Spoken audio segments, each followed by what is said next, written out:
Μια φορά και ένα καιρό υπήρχε ένα νησί στο οποίο ζούσαν όλα τα συναισθήματα. Εκεί ζούσαν η ευτυχία, η λύπη, η γνώση, η αγάπη και όλα τα άλλα συναισθήματα. Μια μέρα έμαθαν ότι το νησί τους θα βούλιαζε και έτσι όλοι επισκέβασαν τις βάρκες τους και άρχισαν να φεύγουν. Η αγάπη ήταν η μόνη που έμεινε πίσω. Ήθελε να αντέξει μέχρι την τελευταία στιγμή. Όταν το νησί άρχισε να βυθίζεται, η αγάπη αποφάσισε να ζητήσει βοήθεια. Βλέπει το πλούτο που περνούσε με μια λαμπερή θαλαμιγό. Η αγάπη το ρωτάει. «Πλούτε, μπορείς να με πάρεις μαζί σου?» «Όχι, δεν μπορώ», απάντησε ο πλούτος. «Έχω ασήμι και χρυσό στο σκάφος μου. Δεν υπάρχει χώρος για σένα».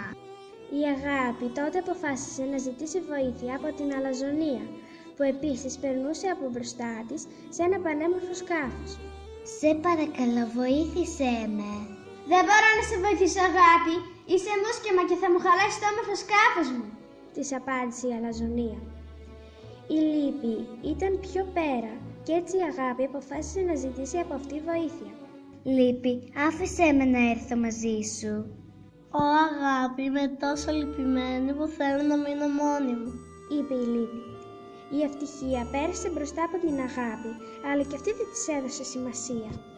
Ήταν τόσο ευτυχισμένη που ούτε καν άκουσε την αγάπη να ζητά βοήθεια.